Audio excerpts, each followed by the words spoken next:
Are you an overwhelmed SaaS founder ready to make the leap from leading a team to leading an organization?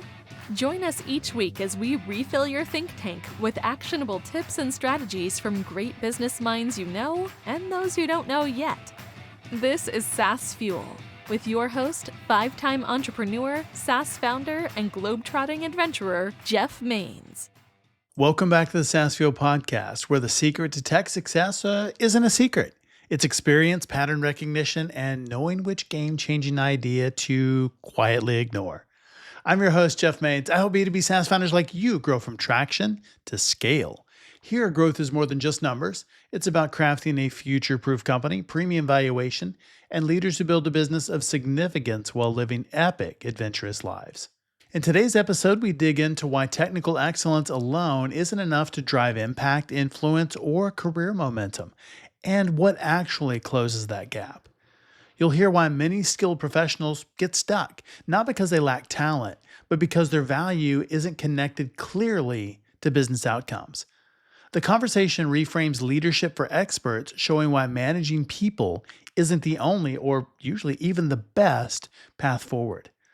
We explore the idea of expertship, how asking better questions, understanding stakeholder motivations, and translating complex work into clear business value can turn invisible contributors into indispensable strategic assets.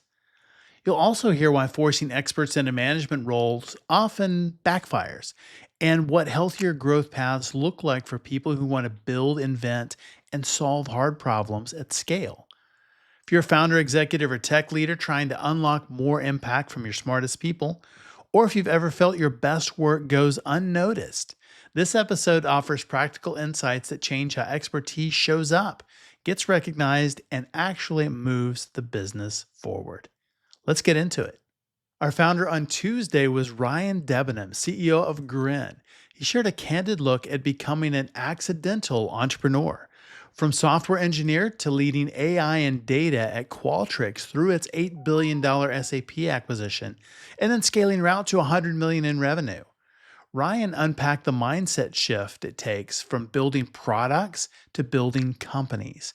He explained why embracing discomfort is essential for growth, how deeply understanding customers changes product decisions, and why AI is becoming a foundational building block, not just a feature. And our expert guest last week was Radhika Dutt, author of Radical Product Thinking. She challenged one of business's most sacred assumptions, that goals and targets drive progress. Drawing on work used in 40 countries and multiple acquisitions, Radhika explained why KPIs and OKRs often backfire, and why puzzle solving, guided by her framework, leads to clearer thinking and more sustainable growth. It was a masterclass in learning over performance theater. Absolutely fantastic. If you missed either of those episodes, go back and check them out. My guest today is Alistair Gordon, widely respected authority on subject matter experts, and he is the founder of Expertunity. For years, Alistair has worked with thousands of technical specialists across industries and continents, helping them unlock influence, impact, and career satisfaction without abandoning their technical edge. Alistair has a simple but provocative belief. The era of people leaders dominating organizations, that's over. It's technical experts who are keeping the lights on and inventing the future. But too often they're invisible, misunderstood, or just stuck in the roles that they're in.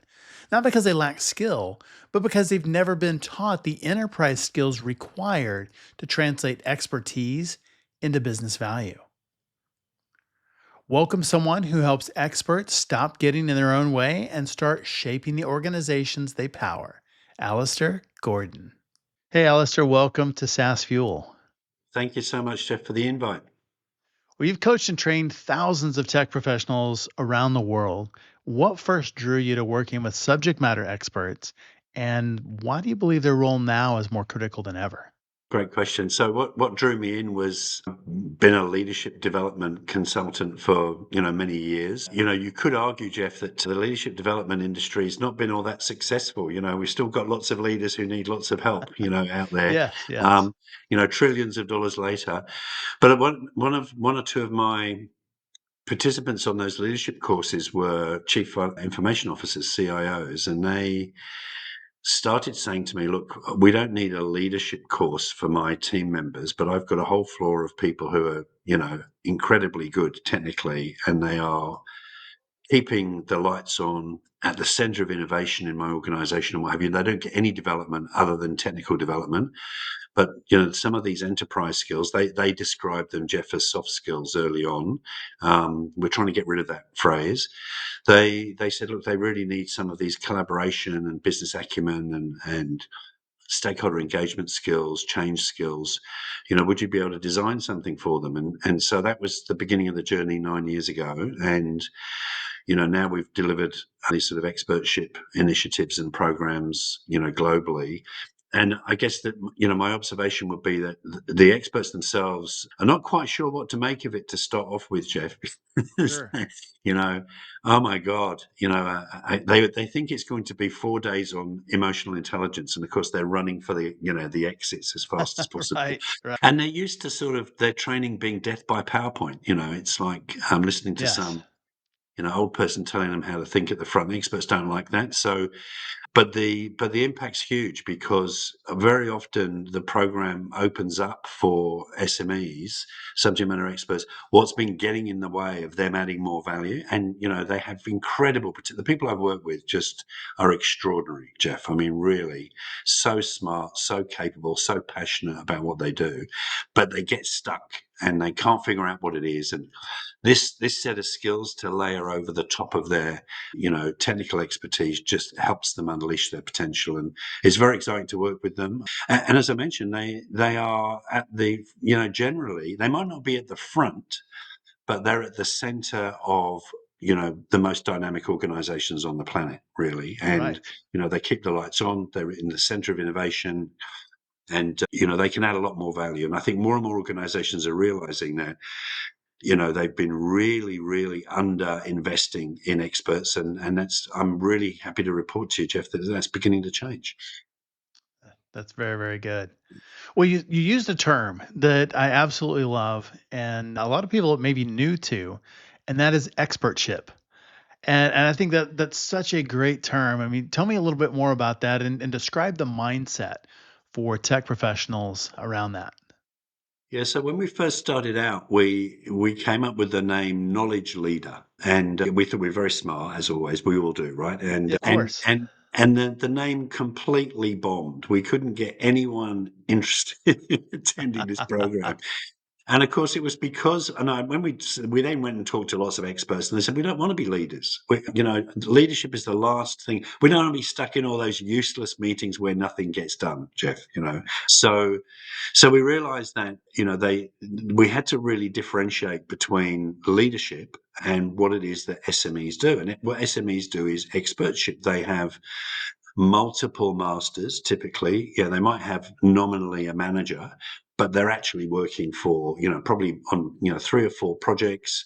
They have many people requiring their time and their energy.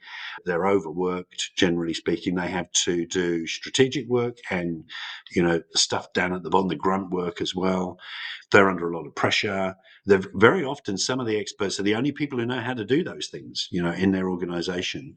Yeah. So, and a lot of their work and their effort is invisible. And so the more we thought about, what we needed to design and what we needed to call it was, what is it an SME, a subject matter expert, actually does? And we came up with expertship, and I think finally it's getting good traction now. I did discover the other day, Jeff, somebody pointed out to me on a podcast that actually the word's been around since the 18th century. So I didn't know that prior. So Interesting. I can no longer claim to have invented the phrase, but I appear to have borrowed it from somebody a long time ago. A long time ago. They're gone. You can have the phrase. I, Thank you. I think you get it. Yes. Yeah. Yeah. Oh, that's really good, and I think that's fascinating. Just that traditional leadership development, and you kind of go down that path, but that's just not what they want. They don't resonate with that. They're like, that's where good ideas go to die. We just want to get stuff done. We know about our field, and just move out of our way and let us do awesome things. Yeah, I think getting stuff done is, I mean, you're totally on the money. That's exactly the mindset. Like we've got important work to do. Let us get on with it. Yes. And of course, one of the frustrations is that sometimes, you know, subject matter experts, because we describe things in such technical terms, we can't get traction with, management or senior leadership to, get the Mm, funding or the resources we do to do this really important, technical work. So I think that's definitely one. The other thing about leadership training is that, very often you do have somebody at the front of the room telling you how to lead properly. You should do this, and what have you. right.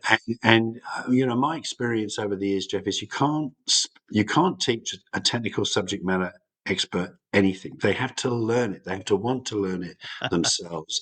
Most of us love, breaking things and seeing how they work and putting them back together again. And, a lot of the people that listen to your podcast, building businesses, are building new stuff, stuff that's not Yes. been done before.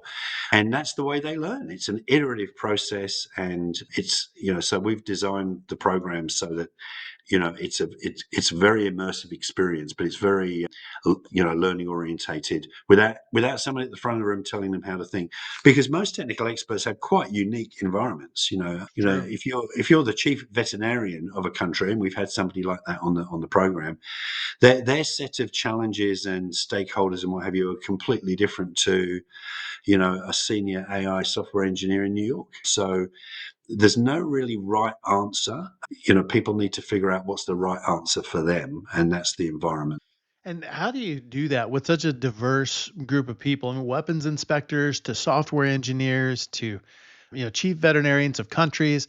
I mean, there's a lot of diversity in there. Maybe what are the limiting beliefs or patterns that you see consistently across all of them? Yeah, what a great question. So I think one of the first limiting patterns I see is that everybody thinks they're special. And of course, they kind of, that's kind of 50% right. They're unique. Right. But the other 50% is that they have very common challenges or problems or inhibitors, if you like. So if you take those like a legal professional, and you take, as you say, a chief veterinarian and a software engineer, and most recently a space tech engineer, satellite antenna, for example. I know all about satellite antennas now, by the way, if you wanted to do a podcast on that. I'm only joking. The idea of they will be sitting in a room and thinking, well, what have we got in common? But what they have in common is they have deep technical knowledge, which, generally speaking, they over engineer the way they communicate that deep technical knowledge to people who don't have any technical knowledge. So their ability to simplify without dumbing down what they're trying to achieve and what they need to achieve it, that's typically a challenge. A lot of the work they do, Jeff, is completely invisible to the rest of the organization. I mean, my favorite example of this is an email. Somebody who's a communications engineer and manages the email infrastructure and ecosystem in a large Sure. organization. That the amount of work that goes into making sure on Monday morning we log in and our email works perfectly is enormous. But no one sees it. No one sees the effort and the Right. complexity that goes into that until the day it doesn't work. And then suddenly that Correct. person is visible.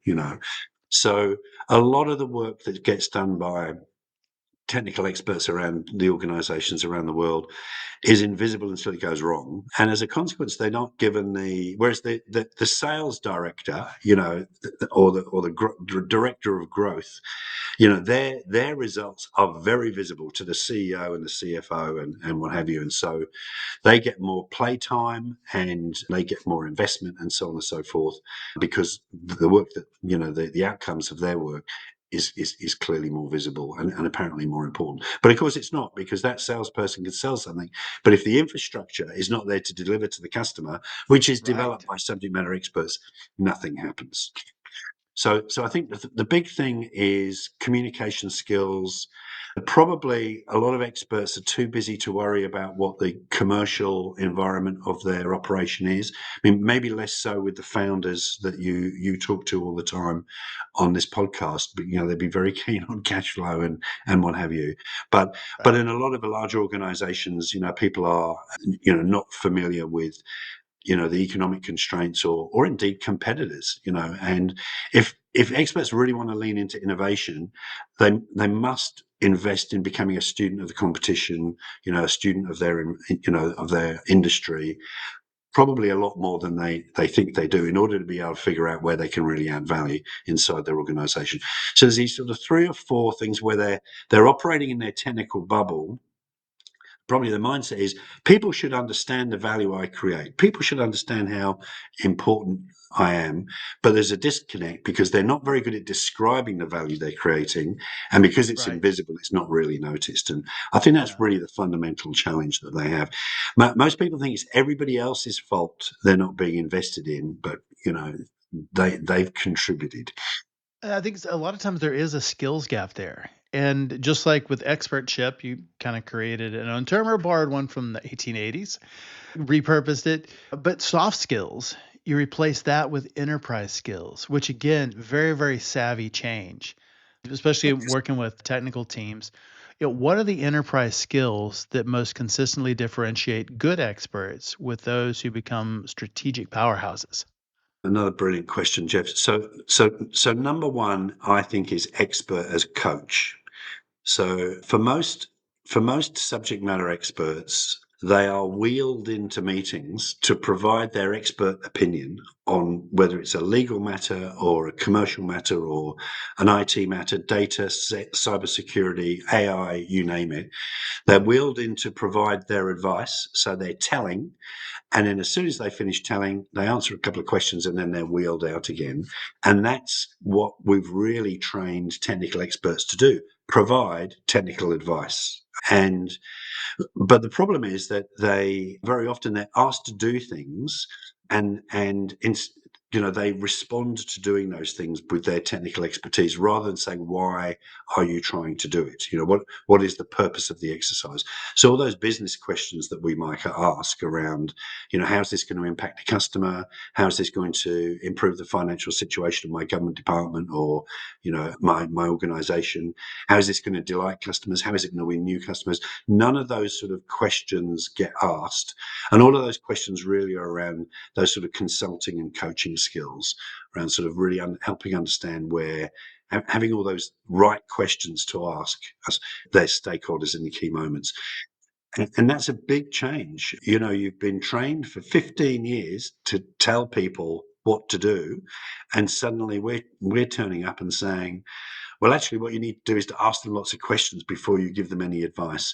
Most experts we've worked with will tell us it's transformational because generally, a lot of experts will tell us they get terrible briefs from people. Build this green button, or Right, build right. this hydraulic pump, and very often the experts will say to me, "What are they thinking? This is a complete waste of my time." But how did you ask them why they were doing it? So very often people tell experts what the design should be, when of course the people who should be doing the design are the experts. So Right. it's changing that it's changing that way. So getting experts to ask lots of questions in a non-judgmental and openly curious way, I think is the first transformational skill. As soon as they get that, it's a big difference. I was coaching someone this morning, and I was asking them how they've just been on the program and they were just practicing these skills. And I was asking them, and yeah, this person is fantastic person. Said, so half my stakeholders love it, Jeff. They really love it. Like, wow, you're asking me all these great questions. I've never thought about that. And you can. He was saying, they can immediately see how I can add value to them because I'm asking questions. Yep. But interestingly, he said the other half don't like it. They just want me to tell them the answer.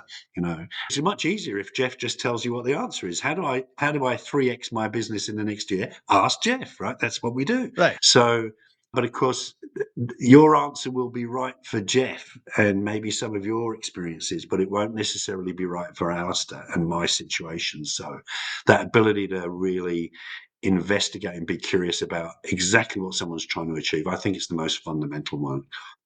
And That's probably a the really, second really one big is, one. yeah, really understand your stakeholders. What's driving them? What motivates them? What are they? What are their KPIs? What worries them? What keeps them awake at night, worrying about their business, whatever the case may be. That getting to really understand what worries those people means that you can begin to think about how you can add most value to that stakeholder. And of course, 10 stakeholders will be 10 completely different stories, as I think your podcast proves, twice a week. That's really good. And I think just thinking about the asking the questions, this really goes back to the soft skills, or AKA enterprise skills, and how they ask those questions makes a big difference. On the half of them appreciate it. They say half don't, but asking in the right way makes a big difference in really gathering information versus kind of challenging their ideas. And so making it where it's collaborative, and that is definitely a learned skill. Yeah, and look, I think it's a hugely insightful comment because experts can come across as negative to some of their stakeholders, not Right. meaning Oh, why to. do we need that? Yeah, yeah, yeah. Why do we need that? Why are you doing it? Have you any idea how Yeah, difficult yeah. it will be? One of my experts here, I came up with an idea the other day, and and he literally told me for about 22 minutes how difficult and problematic it was going to be, and I said, well, but do you think it's a good idea? And he said, oh yeah, it's a good idea. And I would have never have known. Oh, And so that's funny. literally one of the tactics is, right, find something positive to say about it to start off with. Like, That's give good. the stakeholder encouragement. Yes, you're immediately thinking of all the technical complexities and difficulties, but don't let them dominate the conversation. You can come to them later, but first of all, understand what it is they're trying to achieve with this idea. Even if you think the idea is mad, it actually might be a good idea. They just haven't described it very well, so Right. really, go back to these basics. Why is it going to be good for the business? Why is it going to be good for productivity? Why is it going to be good for the customer? Why is it going to be for lots of our organizations that we work with? They're very purpose driven, government departments providing incredible services out to, citizens in your country and my country. So, let's understand what the underpinning objective of the exercise is, because the solution they might be suggesting is completely the wrong solution, but you could have a solution to their problem that is perfect, but until you really understand what they're trying to achieve. So I think your comment about not being judgmental and asking really soft and curious and interested questions rather than saying, why do you want to do it, is is a Right. really big deal. It is. You mentioned something a minute ago too. This kind of goes back to the beginning of this, the divide or the mindset difference between leadership and experts. What would be your advice to founders that are listening who want to retain and grow top technical talent, but maybe keep promoting people into management roles that they don't want or aren't suited for? What a great question again. So, look, I think my first piece of advice would be to understand what it is that makes that technical expert tick. And most leaders, maybe it might be a little bit different from with founders because they may have come from a technical background. But a lot of people leaders perceive that everyone is motivated by the same things as they are motivated by, which is career progress equals promotion.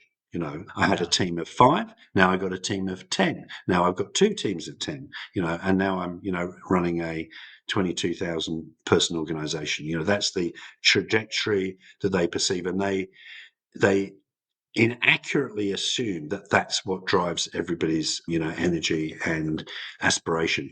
Whereas with a lot of technical experts, what they want to do is to invent stuff that's cool and makes a difference to society, and Yes. makes our lives easier. And they don't want to do that by having to fill in lots of appraisal forms or leave forms or manage people. They want to get to do it. So I think the first, particularly a founder who's got sort of 3 or 4 sort of technical gurus who are really building amazing stuff for them, you've got to understand what their aspirations are and then create the environment where they can do their life's best work in your organization. And that might be, yes, supporting the development of their technical skills, of course, depending on what career stage they're at, giving them time to really explore what's coming around the corner, which is very interesting. Remember that experts love bright new shiny things in general terms, but also giving them a good reason to build these enterprise skills. And I think a lot of experts don't think they need them. They just the route to technical gurudom is more technical stuff. And, that's, if you think about it, that's really not right. If you take all the examples of people who've built amazing businesses, they've understood the customer really well. They've understood, what a future service might look like that would delight a customer. They've been to him, they're able to imagine. They're not imagining a technical solution. They're imagining a way to make society work better or more efficient or what have you. And those are enterprise skills. They're not technical skills. It's not about just more elegant coding. It's about understanding, if we did build this, is anybody going to be interested in buying it, using it, and so on?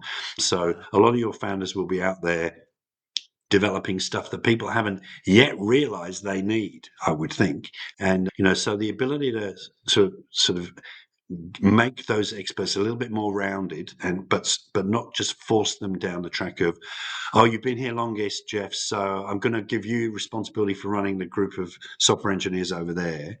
Well, that could be something that's the absolute last thing that Jeff wants to do. Right. And Right. and 6 months later, Jeff is gone.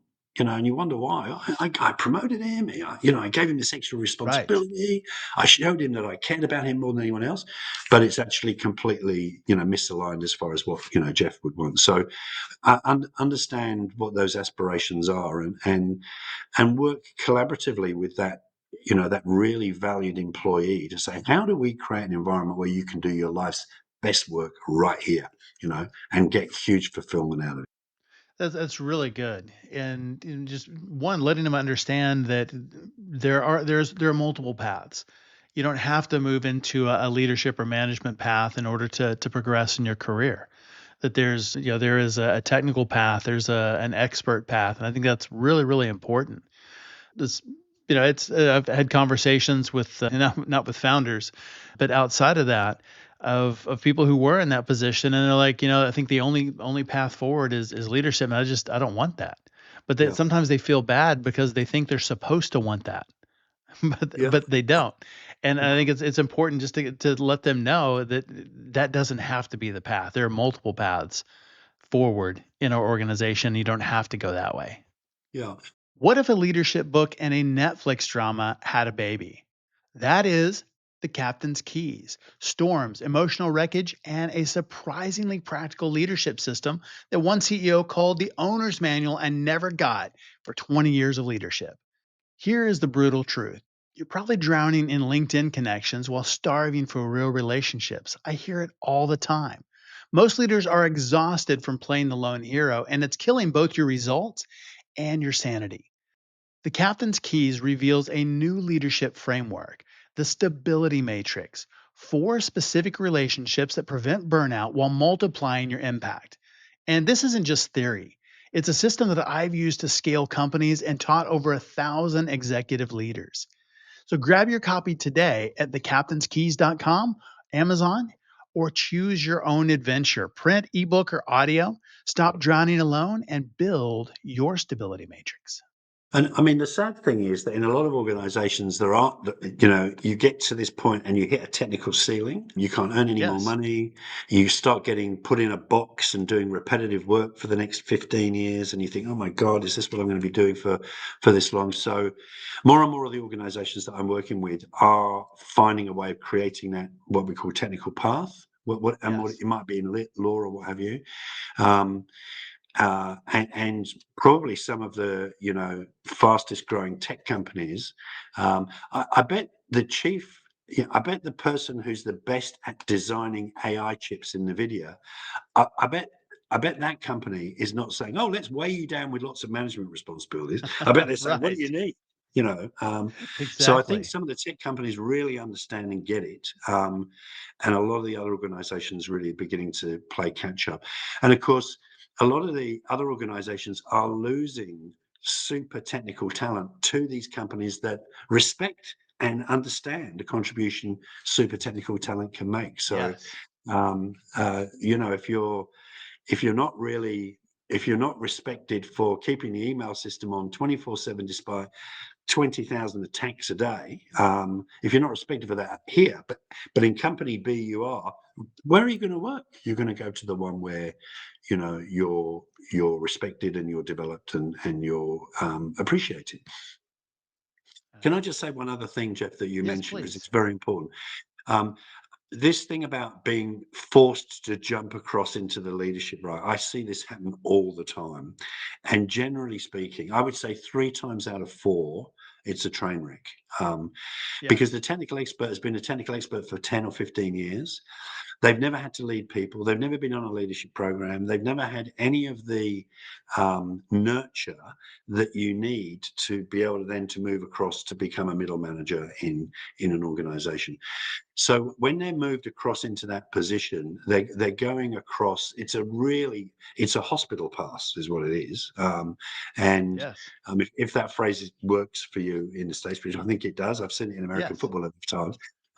So that you're not setting people up for success by doing that.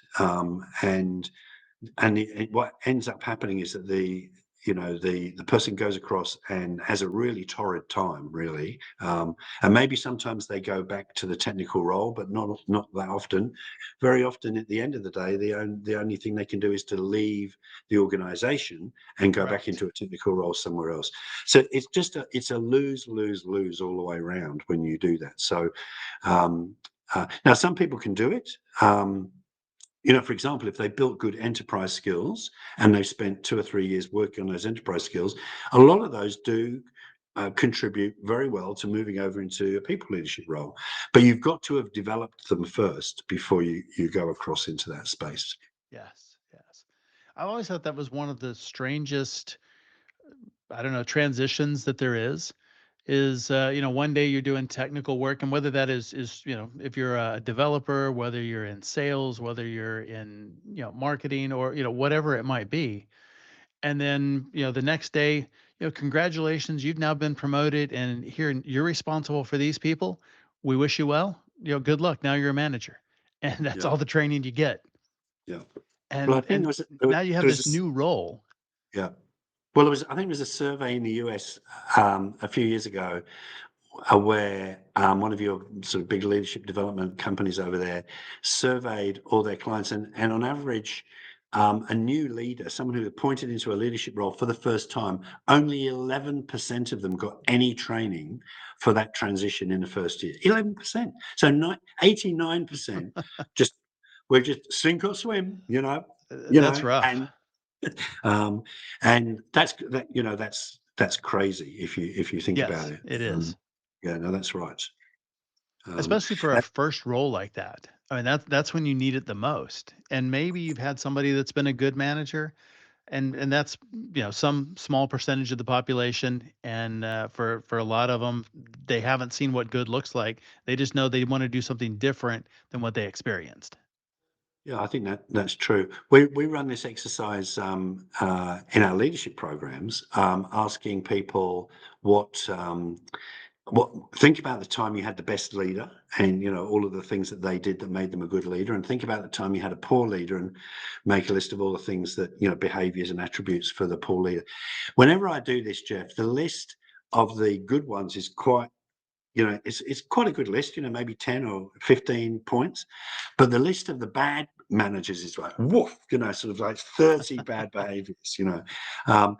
And to your point, you may have had a good leader. If you've had a good leader who is very inspiring and had all those great leadership attributes, if you had them for maybe more than 20% of your total career being led, you're doing well, Yes. because generally speaking, we have, one of the reasons that we emphasize coaching, expert as coach, that I mentioned earlier. Um, Almost none of the experts we work with have ever actually seen, they've never worked for someone who has been leader as coach. They've worked with people who've been leader as authoritarian, really. Um, And that's a terrible state of affairs. So they haven't got any role models to sort of replicate, or well, they haven't got any good ones. So I think your point is really well made, and that transition between individual contributor to first time leader, I think, is the hardest transition in leadership. People talk about going from middle management to maybe a general manager. That's a hard transition. But the first one, where suddenly you're leading a team and you're getting virtually no support, is incredibly difficult.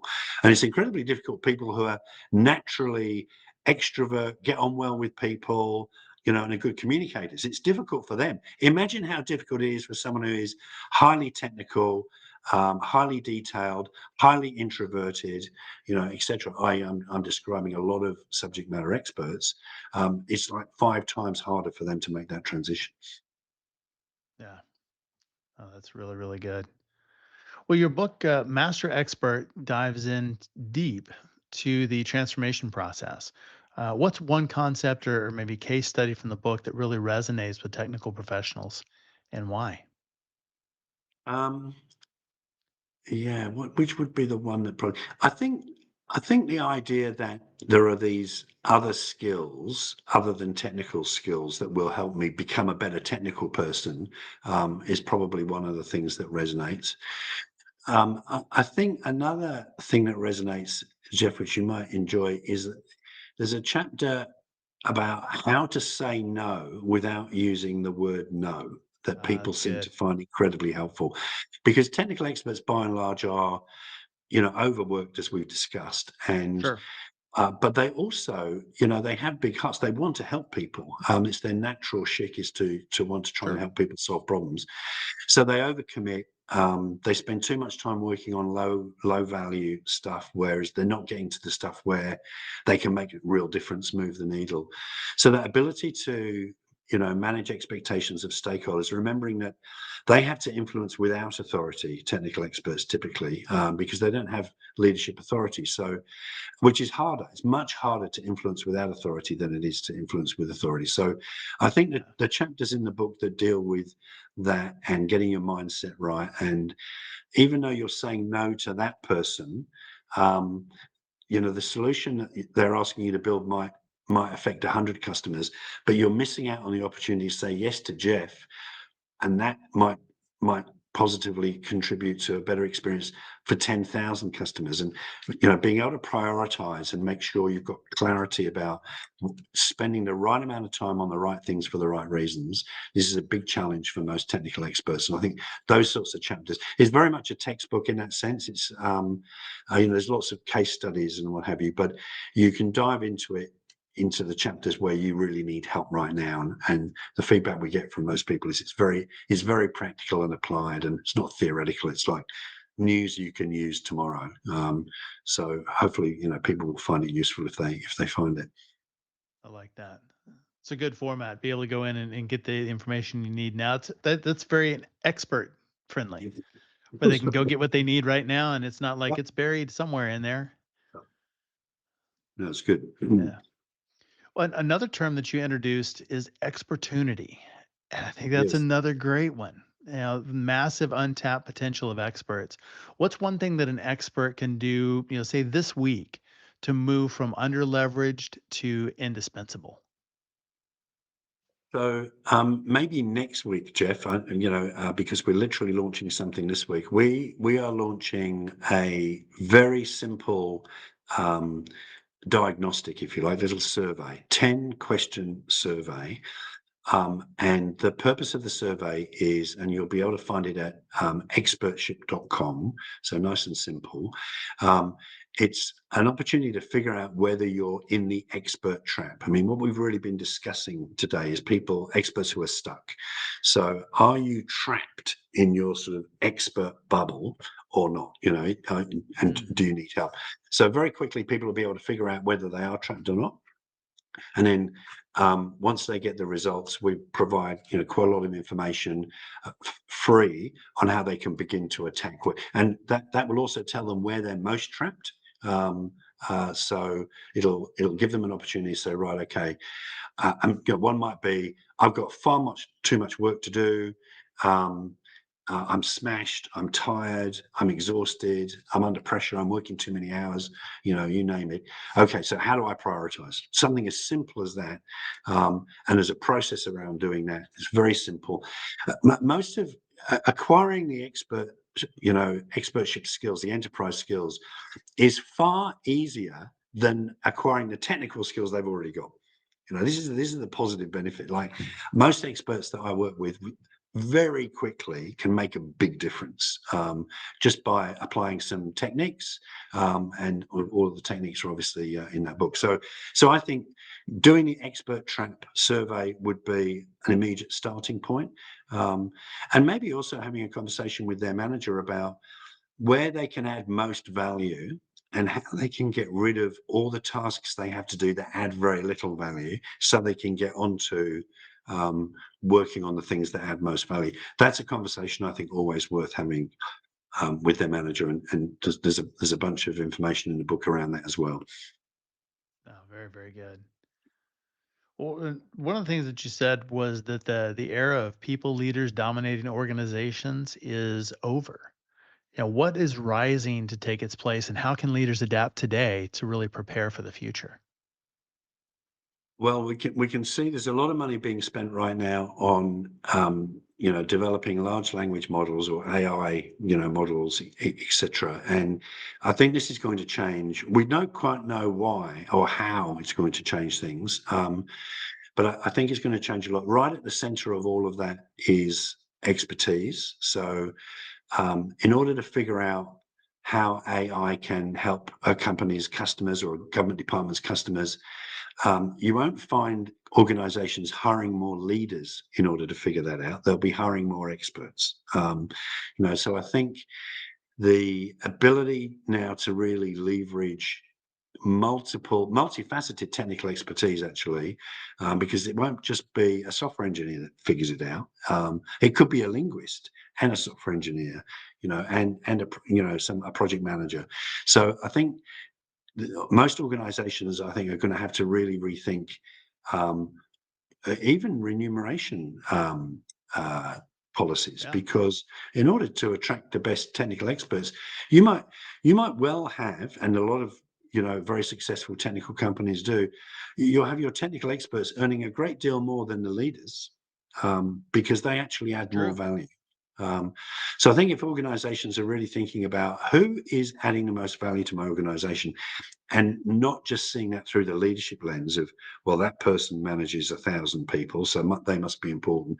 It's who's really making the difference to um, uh, you know customer value propositions, and generally speaking, if you follow the value trail rather than the remuneration trail, you'll end up with a really amazing technical expert who's buried in the bottom of a building somewhere, Jeff, but is doing the most important work.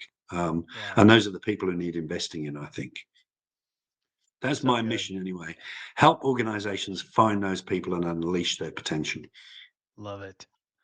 Well, where can people learn more about you and about expertship, and of course, mastering experts or master experts online? Yeah, so if they go to www.expertship.com, they'll find all the links there, including a link to the expert trap next week, and lots of free resources. There's some free chapters from the book. So we just encourage people. I think the question you just asked, how do I start? Just start by starting. Have a think about what's constraining you and what's frustrating you, and say, right, in 2026, I'm going to fix it. And or I'm going to at least try. And you'll find not just our website. There's loads of websites out there that have got lots and lots of help for technical experts. We've probably concentrated it a bit more, but I'd encourage people to just get started. Don't assume you can't do anything about it. You can. Find the agency to do something about it, and they can, listen to podcasts like this, Jeff, a bit more often as well. Outstanding. Alistair, it has been such a great conversation today. Super valuable. Thank you for being on SaaS Fuel. Look, thank you so much for the invitation and the opportunity, Jeff. Appreciate it. Thanks again, Alistair, for coming on the show and sharing your insights and resources. You can learn more about Alistair and his company, Expertunity, at expertship.com. And I like a good ship. So you got to go check that out, expertship.com. As always, all links, highlights, resources, and full show notes are available at sassfuel.com. And be sure to check us out on YouTube as well. It's at Champion Leadership. Lots and lots of resources over there for you. Thought leaders share. Share this episode with the exec who asks for one more slide and then doesn't use any of them. Anybody ever had that happen? Well, everyone who shares this week gets a deck auto shrinker that reduces your presentation to 2 slides they actually care about, and one of those they'll probably still ignore. What does it look like to build a company combining AI and analytics and real-world impact way before anybody knew what that was? Well, next up, KG Charles Harris, founder and CEO of Quario, joins us to share lessons from founding startups across genomics, AI, and aquaculture, advocating for better ways that people work with technology and using data to empower organizations far beyond the Fortune 100. And then coming up 1 week from today, how do early stage startups in complex industries turn forgettable products into unforgettable brands? Well, Marlena Sarnak, co-founder of the company Advice, will be here to share with us how she helps health tech, fintech, and insurtech founders sharpen their positioning, clarify messaging, and build brands that actually land, stick, and sell. Known for her Playbook Nicely approach, Marlena blends analytics with bold storytelling to make markets actually care. I will see you next time, and as always, enjoy the journey. Thanks for listening to SaaS Fuel. Full show notes for each episode, which includes a summary, key takeaways, quotes, and any resources mentioned, are available at sassfuel.com. Be sure to follow and subscribe wherever you listen to podcasts. And if you're enjoying the content and getting value from these episodes, please leave us a rating and review at ratethispodcast.com/sassfuel. We'll be sure to read these out on future episodes.